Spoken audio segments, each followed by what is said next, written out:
Up next, we'll take a look at the more than 24 women leading the way to be the next governors in their respective states. Plus, the Biden administration picked someone to oversee LGBTQI plus health equity.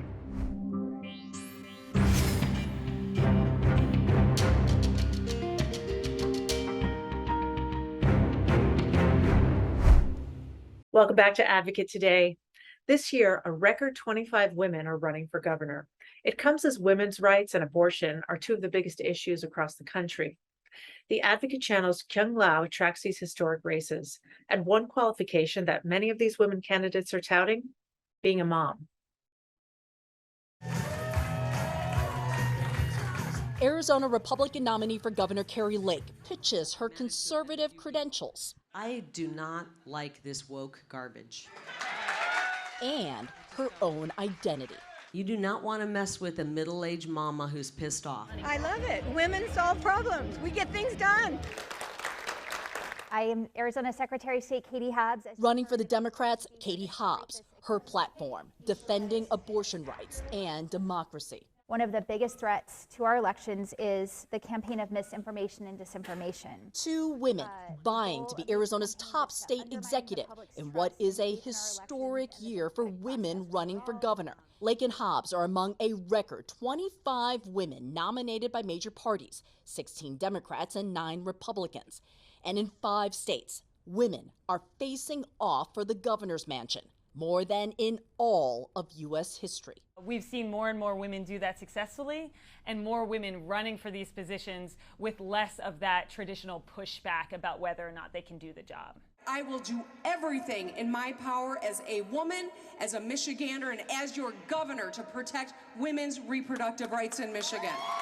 In Michigan, Democratic Governor Gretchen Whitmer leans on her identity as part of her defense of abortion rights, while Republican challenger Tudor Dixon fuses her gender into attacks against the incumbent. This is going to be an epic battle between a conservative businesswoman and mother and a far-left birthing parent and career politician. My name is Tina Kotek. In Oregon, 3 different appeals from 3 women vying for the governor's mansion. Democrat Tina Kotek. And then there were some other words for tough that women get called. Republican Christine Drazen. And I'm running for governor. But more importantly, I'm a mom. And independent Betsy Johnson. This daughter of Oregon won't give up on the state I love. It's a particularly good year for women running for governor. That said, all will hinge on how many of these women ultimately win. You can call me Trump in a dress any day. These nominees for governor are shifting the landscape on running to be the state's top political boss. In Arizona, Lake has attacked her opponent using language that a man would be called sexist for. She came out last week with the mask over her face. Actually, that might be a good look for her. Her rhetoric is continuing to ramp up violent threats and harassment against me, and I don't think that's really a gender thing.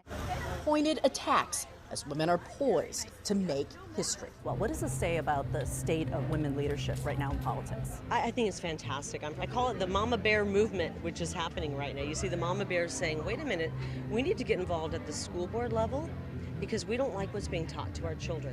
We need to get involved in Congress because we need to impact change for America. The number of women nominees for the U.S. Senate and House is actually lower in 2022 than it was in 2020. So it's in the governor's races that we're seeing a significant amount of women nominees. Those candidates will learn their fate on November 8th when voters take to the polls. And lastly, today, President Biden is taking a step to ensure more health equity for the LGBTQ plus community. Adrian Shanker has been named Senior Advisor on LGBTQI plus health equity. He has served in a voluntary capacity for the administration, but he now leaves the SPAR Center in California to continue his advocacy. In a statement, Shaker shared, quote, "I am deeply humbled by the invitation to join the Biden-Harris administration in this role, and I look forward to supporting the administration's efforts to advance health equity for the LGBTQI plus community." Pride.com is making history with its first digital cover, featuring the stars of the original series, High School. The new streaming series is based on the best-selling memoir of musicians Tegan and Sarah Quinn and was created by their friend, actor and director Clea Duvall. The stars of the series are Rayleigh and Susan Gilliland, along with Kobe Smulders. Go to pride.com for the full feature article on this historic cover shoot and exclusive behind-the-scenes footage. That's all the time we have for This Advocate today. For more election coverage, entertainment news, and more, open the Advocate channel, streaming now on Roku, Fire TV, Apple TV, and Android TV. You can also download our app on your Android or Apple devices. I'm Tracy E. Gilchrist, and I'll see you next time on Advocate Today.